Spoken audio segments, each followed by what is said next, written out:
Some rules don't need signs, laws, or even words. You just feel them. The ones we all know, but no one teaches.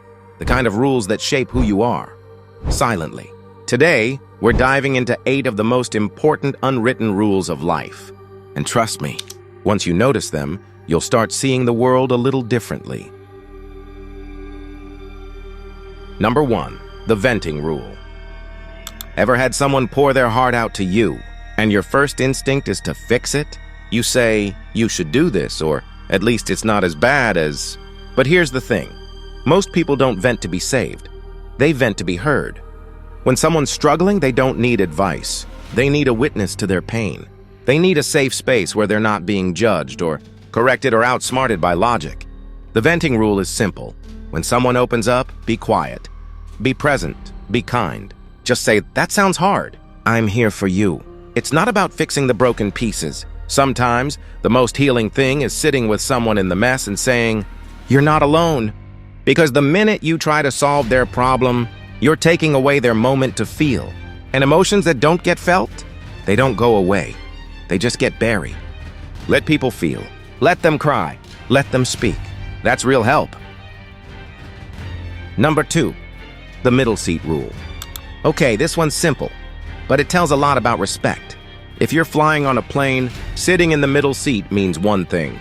You get both armrests, not one. Both. You've already lost the window view and the ability to lean into the aisle. The least the window and aisle passengers can do is sacrifice an elbow's worth of space. And no, it's not written anywhere. You won't see it in airline policy. But everyone who flies regularly knows the middle seat is hell, and those 2 armrests are all they have left. It's an unspoken agreement, a quiet respect among strangers. And here's the deeper truth. Life is full of middle seat moments. Moments where someone's at a disadvantage, and it costs us nothing to make their experience a little more bearable. Whether it's giving space, showing patience, or letting someone speak, sometimes it's not about fairness. It's about decency. If you're lucky enough to have the window or the aisle, give the armrests. It's a small gesture that says a lot about you. Number 3, don't one-up pain. Ever share something painful, only to have someone respond with, that's nothing. You should hear what happened to me. Suddenly, your pain becomes a competition. And the worst part? You feel dismissed. Like your feelings weren't big enough to matter. That's the danger of one-upping pain. We've all done it at some point, usually without meaning harm. But when someone opens up, they're being vulnerable. They're saying, this hurt me. And if we jump in to share something worse, it's not empathy. It's ego. Pain isn't a race. There's no trophy for who suffered more. The rule is simple. When someone shares, listen, don't compare. Their heartbreak might seem small to you, but to them, it's everything. Just hold space. Acknowledge it. Ask how they're coping.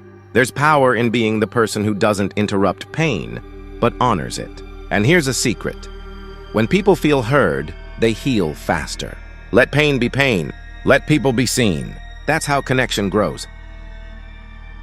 Number 4, laugh or lose. Life doesn't wait to hit you hard.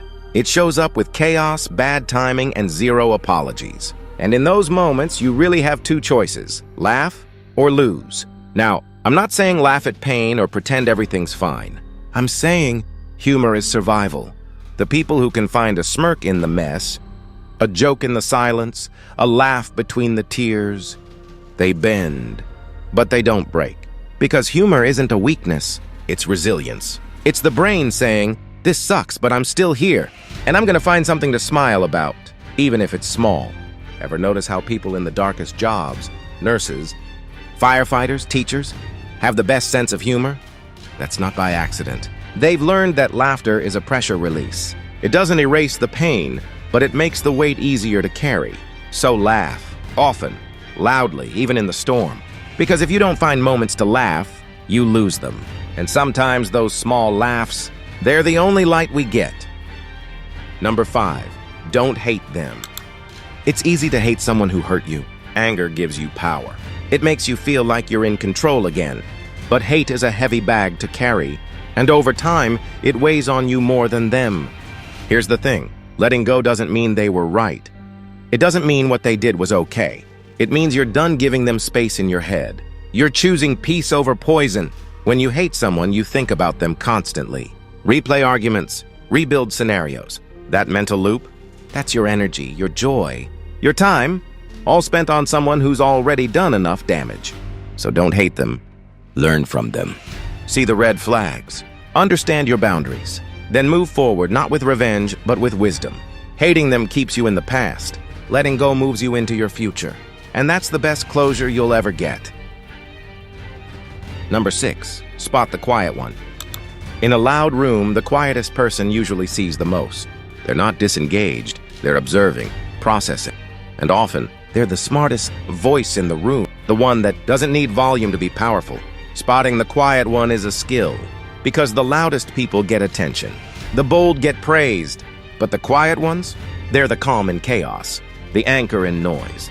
They speak less, but when they do, it matters. We often overlook them because they're not pushing for the spotlight. But give them space, and you'll find depth, insight, and usually a story you never expected. So don't mistake silence for absence. The quiet one in the corner might be the one who saves the whole room. When things fall apart, listen for the voice that doesn't shout. It's usually worth hearing.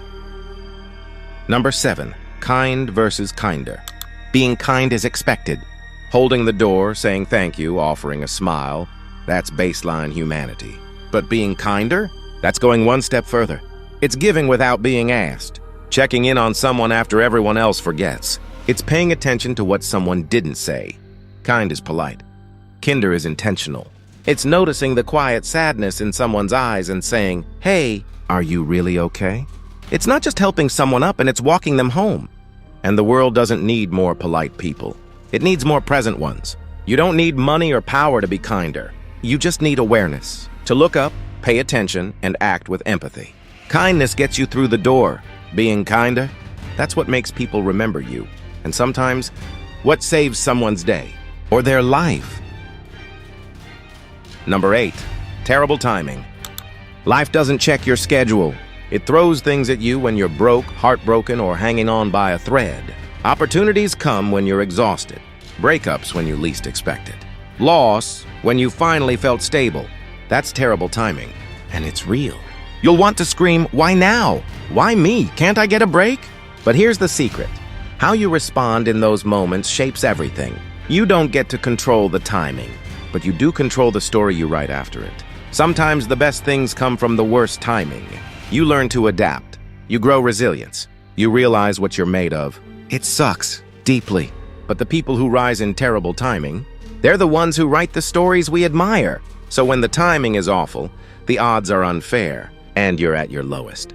Remember, that might be the exact moment life is building your next chapter.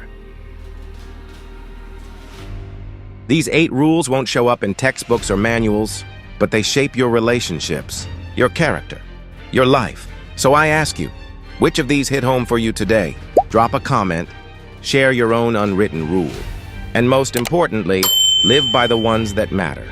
Because real wisdom, it's found in the rules no one teaches, but everyone remembers.